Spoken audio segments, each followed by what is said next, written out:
Na aula anterior, nós aprendemos como se deu o reconhecimento dos livros inspirados por Deus que formam a Bíblia Sagrada, o cânon. Se você não assistiu, inclusive, vale muito a pena você dar uma olhadinha.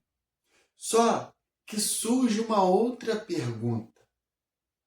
Se existe apenas uma Bíblia, como é então que algumas têm 66 livros e outras 73? Os protestantes tiraram livros da Bíblia Sagrada ou os católicos acrescentaram livros ao cânon? Responderemos essa pergunta hoje. Uma informação importantíssima acerca desse questionamento é saber o que são os livros apócrifos. A palavra apócrifo significa oculto, secreto. Em linguagem textual, espúrio ou inautêntico.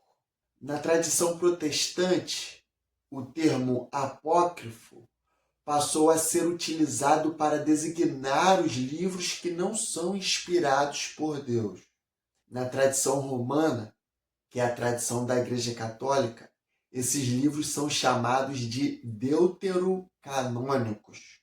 Perceba a importância de saber de onde vieram, como surgiram esses livros apócrifos, esses livros deuterocanônicos. Olhando para a fonte do conhecimento relacionado a Deus, a saber, o povo de Israel, o qual Deus escolheu para, através do mesmo, se manifestar para as demais nações, não continha em seu cânon esses livros apócrifos, chamados também de deuterocanônicos. Qual é o cânon hebraico? Eles chamam de Tenak. Tenak é um acrônimo que forma outras palavras. Sua divisão é muito simples. Jesus, inclusive, em Lucas, capítulo 22, versículo 44, afirma essa divisão. O acrônimo fica assim: o T de Torá, que é a lei, os livros escritos por Moisés, Gênesis, Êxodo, Levítico, Número, Deuteronômio. O N de Neviim, que são os profetas, e o K de Ketuvim, escritos.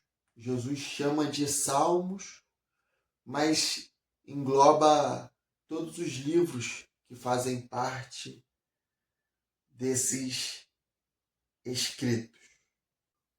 Porém, aconteceu algo muito relevante na história e você precisa saber. Além do cânon hebraico, passou-se a existir um outro cânon chamado de Septuaginta.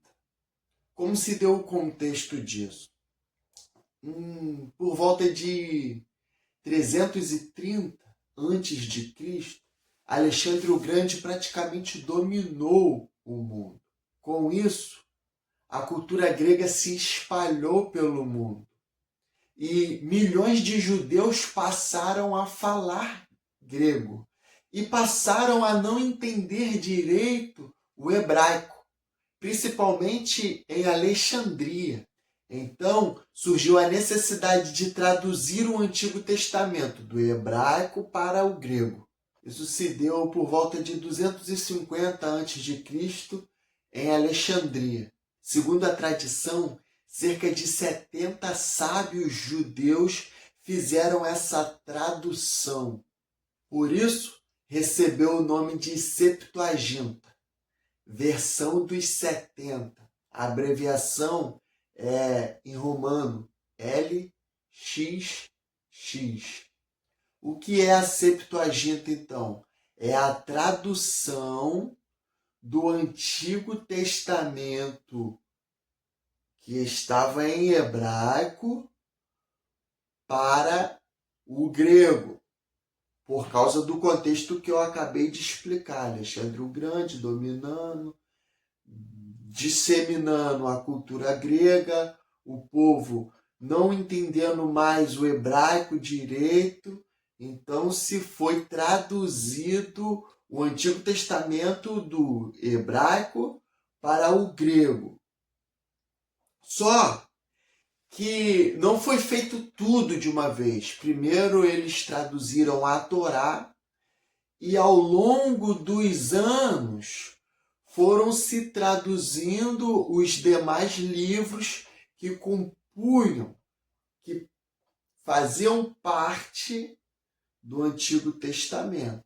E com o passar do tempo, também foram traduzidos outros livros que não faziam parte da Tenach, o cânon em hebraico, porém passou a circular no cânon da Septuaginta.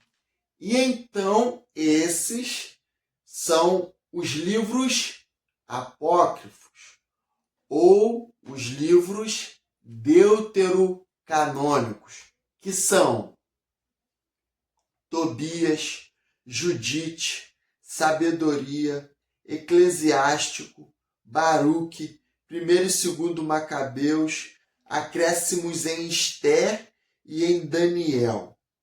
Tendo isso em mente, sabendo o que são os livros apócrifos, o que é a Septuaginta, a gente chega no centro da questão. Então, por que os protestantes não aceitam os livros? Os principais argumentos são: os judeus nunca reconheceram esses livros como parte do cânon hebraico.